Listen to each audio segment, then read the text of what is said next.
はい、どうも。では、今回はお金の役割と本質というテーマについてお話しします。結論としまして、お金の役割は3つありまして、まず1つ目に、交換、2つ目に尺度、3つ目に貯蔵。これはつまり保存ですね。また、お金の本質、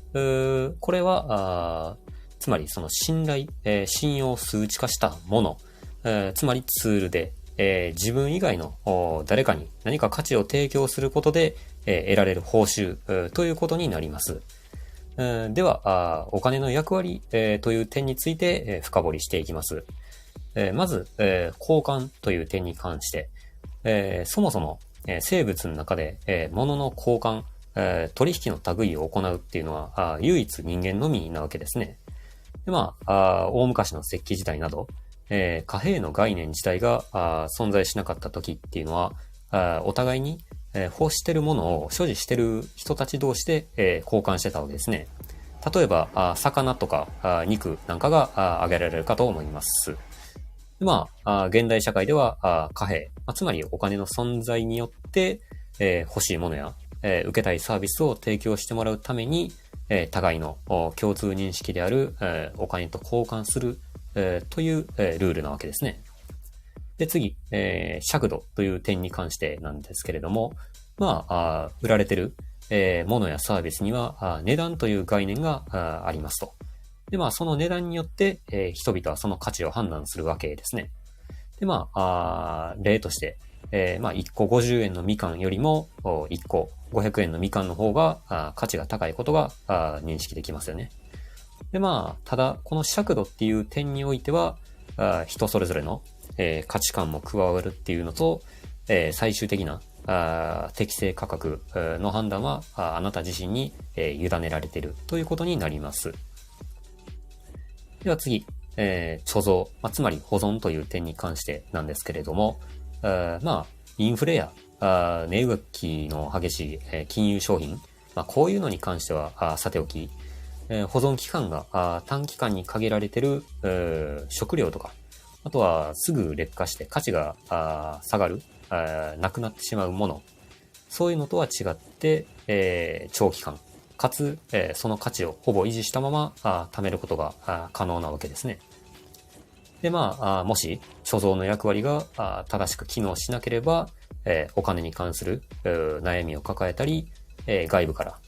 お金を借りる必要が出てくるわけですね。また資産形成もできないと。はい。で、次、お金の本質という点に関してなんですけれども、ネットなんかで、お金というキーワードで調べると、例えば物を購入したり、サービスを受ける対価として、定められた額を支払う、基準となるもの、こういう表現がされてるわけですね。で、稼ぐっていうことに、焦点を当てると、大多数の人が、お金を稼ぐイコール、労働が必要っていう価値観を持ってるわけなんですよね。で、しかしながら、そのお金を稼ぐっていうことの本質は、他人に、価値を提供することの見返りなわけじゃないですか。で、例えば、我々の、身の回りにある企業の存在目的っていうことになってくると、社会貢献、つまり商品やサービスの提供、これらを果たして、その報酬である、利益を追求することになりますよと。一言で言うなら、企業っていうのは金儲けを目的とした集団であると。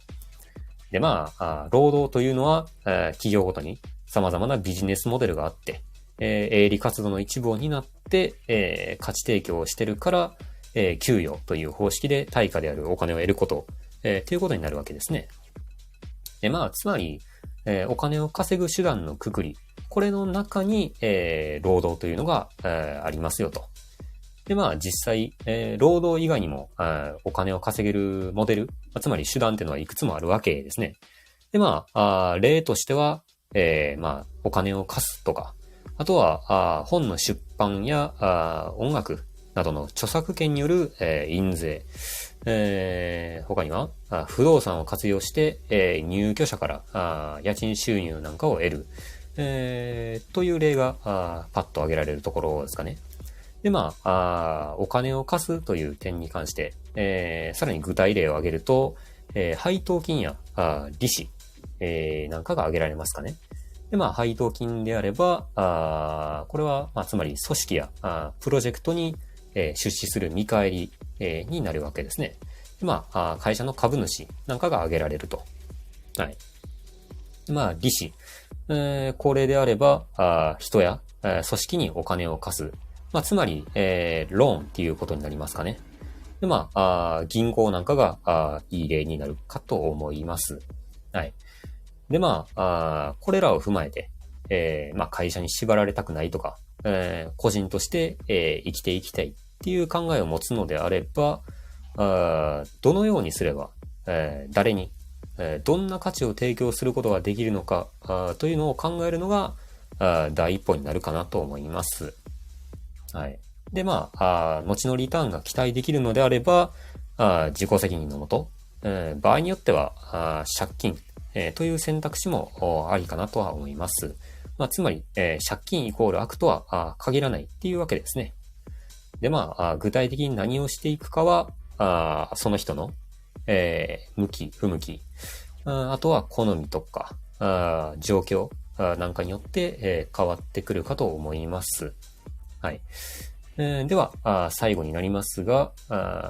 結局、本質っていうのは不変で、冒頭に、結論としても挙げたように、誰かに、価値を提供できさえすれば、お金を稼ぐことは難しくはないということになります。はい。というわけで、今回は以上になります。ではまた次回よろしくお願いいたします。